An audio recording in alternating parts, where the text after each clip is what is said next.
Hello, hello, hello, hello.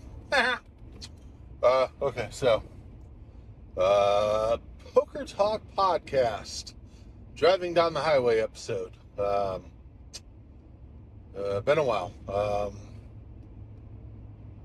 Yeah, a lot of this is probably going to get erased anyway, so. Hey everybody, Frank Spalding, Poker Talk Podcast here. Been a while since we've heard from each other. I had some health issues, oddly enough, with my eyes. Thank you, God, I can see. There was a very scary month or two, a little under a year ago, that just, it put not that it didn't already have the fear of God in me, but it put the fear of God in me again. So it wiped me out for a while, wasn't able to work, wasn't able to play poker, wasn't able to do anything. For a bit, and admittedly, slight depression, slight funk. Got through it, and thank God, vision was restored 100%. And but of course, that put that whole time period put a cramp on other deals that I had working, playing poker, etc., put a hurt on the bankroll. So all in all, it took a few months to clear that up. And then got a great opportunity. My old sideline, my old primary trade is an IT geek, along with one of my other passions, which, love me or hate me for it, I am a Disney adult. And no, I'm not working for Walt Disney World or Universal, although we are AP holders for both. But we did move down much closer to the parks. Kind of frustrating because I'm not nearly as close to Best Bet Jack's as I was. That's like a 3-hour drive now. But I'm an hour and a half either way to the Seminole Hard Rock in Tampa, and then same thing for the Daytona rooms. And there's 2 or 3 others that I haven't been to yet over in Tampa. And then it's about a 3.5-hour drive now down to the Seminole Hard Rock Hollywood. Whereas before it was like a 5.5, 6-hour drive. Or I can now take the Bright Line. So I'm looking forward to putting that to the test. For those who don't know, Bright Line is basically a higher speed rail train that goes from right now Orlando MCO, which is the main airport here in Orlando, down all the way to Miami. That's slowly being expanded throughout the state. There are some, and it's a lot of new rail lines, so there's some spots that are much faster, some where they're using older lines, so it's much slower, or at least, the same speed. So, and it's got to share with CSX in some spots. So, it is what it is. So it's not as easy to go play poker. I have to be a little bit more focused than, hey, I've got time, let's drive the 10 minutes over to the second largest, I think, in the state poker room that there was or is. It might be the largest, I'm not sure. But I miss living up there. I miss Best Bet Jack's on a consistent basis. They currently have their Winter Open series going on. And someone who may or may not still be the co-host for this podcast, Poker Talk Alan, may have lost him due to my health issues and having to step away for a while. So he just won the other day, either way, one of the events. I think it was event number 3. He took that down. So that is absolutely outstanding. I'm extremely happy for him. If he chooses to continue as the co-host, that will be awesome, and that will be a win for all of you. If not, I may go on my own. I may find another co-host. It is what it is. We'll see. I've done a couple of really good interviews recently. I had another consistent winner from Jacksonville, Eddie Murskowski, which has already been released. Someone rightfully called me slow. I've been doing a real estate podcast for quite some time. Very calm and comfortable and experienced in that arena. While I've played poker for years, I'm new to podcasting and talking just about poker. And I kind of have to remember, I'm just talking about poker. It's something I love to do. Sit at the tables and we all talk about poker like it's nothing. So I need to just bring that back. It was pointed out, I need to bring that back into the podcast. But it was one of Eddie Murkowski's friends who said, is that guy slow? I don't know if he, meant it insultingly, slow mentally, or what the issue was, and I don't care. I've got a thick skin, and I truly appreciate the comments. So if he sees this, thank you very much. I took it as constructive criticism. Up format, up the game. My goal, I'm always learning from someone. So my goal for podcasts, I learn a lot from Sean Cannell with Think Media. He did literally write the book on this stuff. Is try to get at least 1% better with each episode. So that's what I'm doing. But nonetheless, so picked up a job being one of the lead IT geeks for a company that does news media for Walt Disney World, Disneyland, and basically all the Disney properties around the world. But we also cover Universal. So for now, it's a day job. It's a part-time day job, kind of labeled full-time, which gets me insurance, which is a blessing. Everybody needs health insurance these days. Is getting real sick and tired of having to pay all of those bills out of pocket. So I love the company, and I'll be here as long as I can. Regardless of how successful poker gets.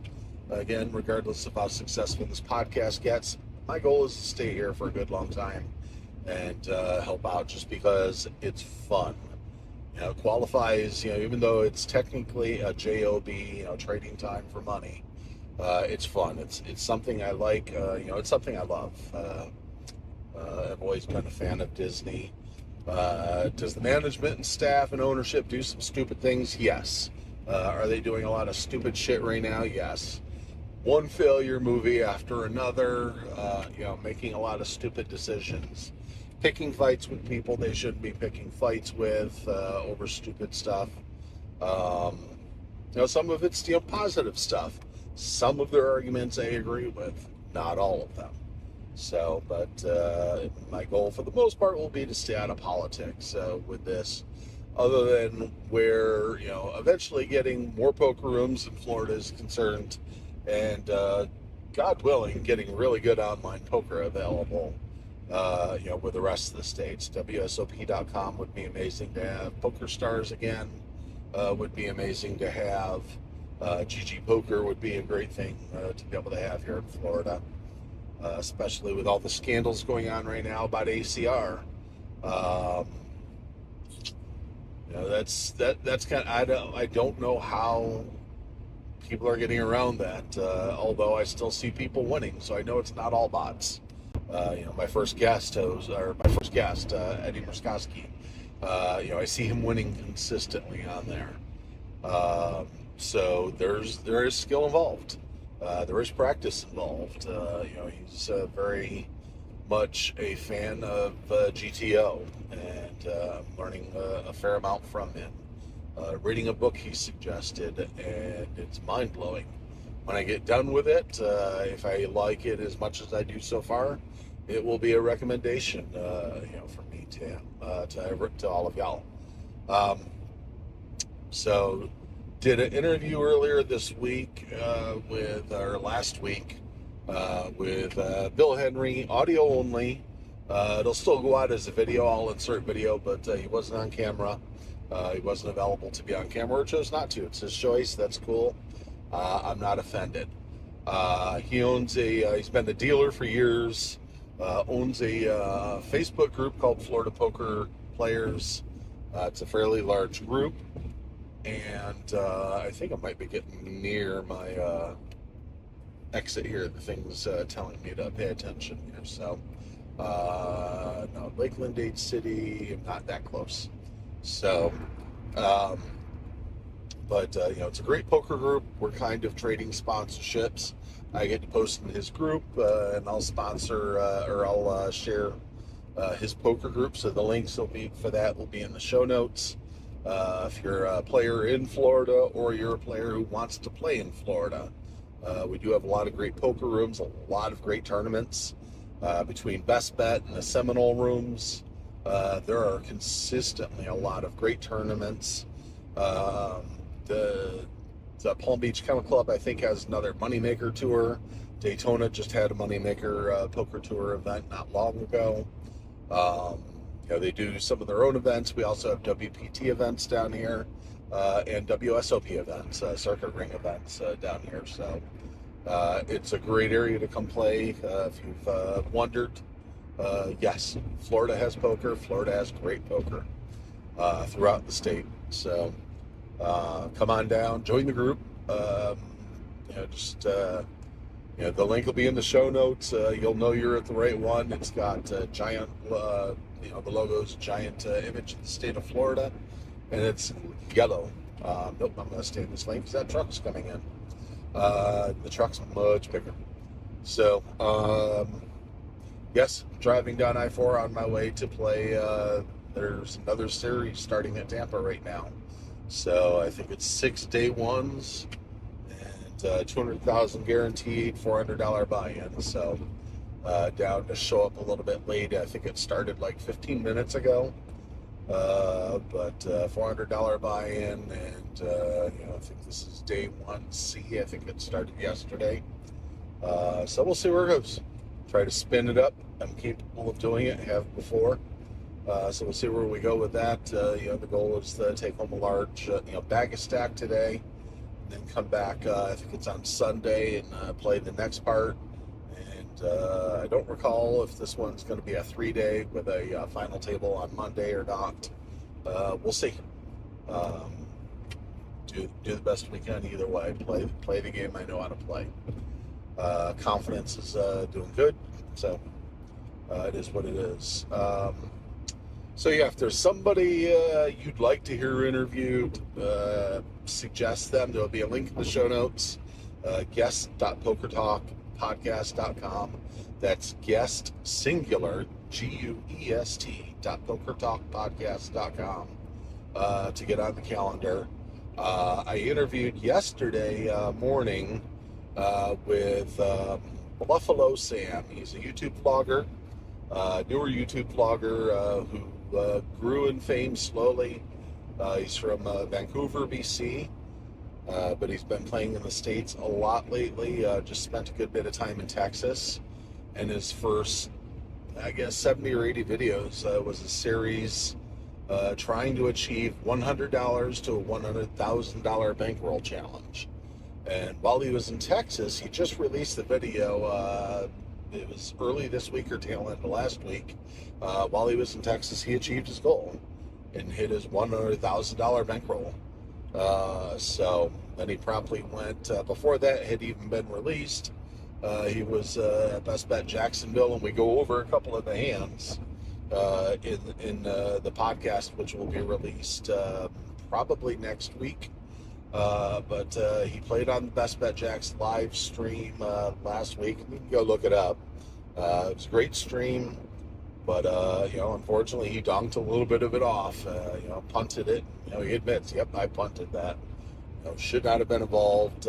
One of the hands, the last hand he was involved in, he really needed to hit the head, and he should have gotten up and hit the head, but he decided, "Oh, it's my button." And I can respect that. I don't like getting up on my button. I like to play my button.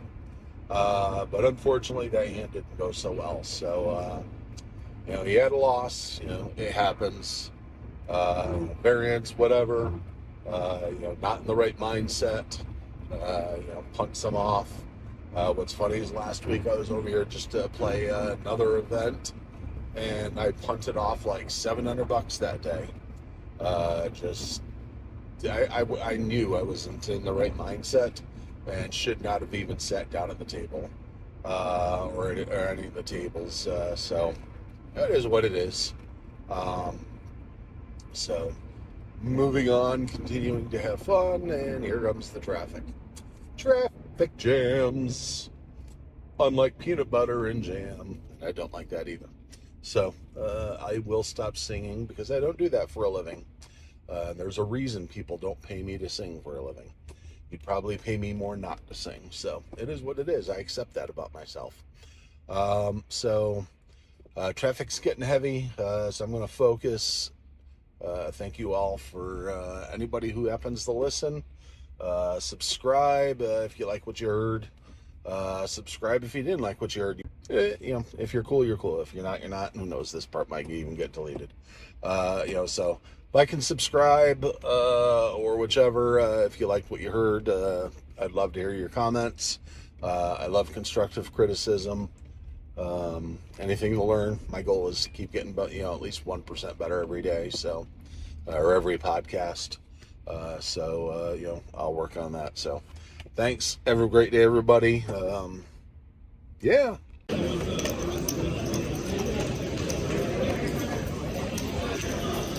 That's all, Benson, 1, 2, no limit.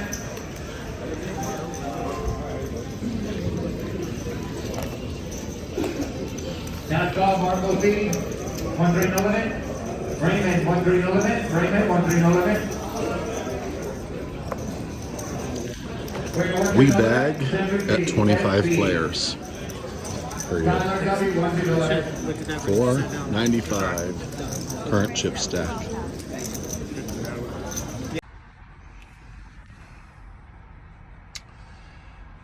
Sitting in line for some fast food.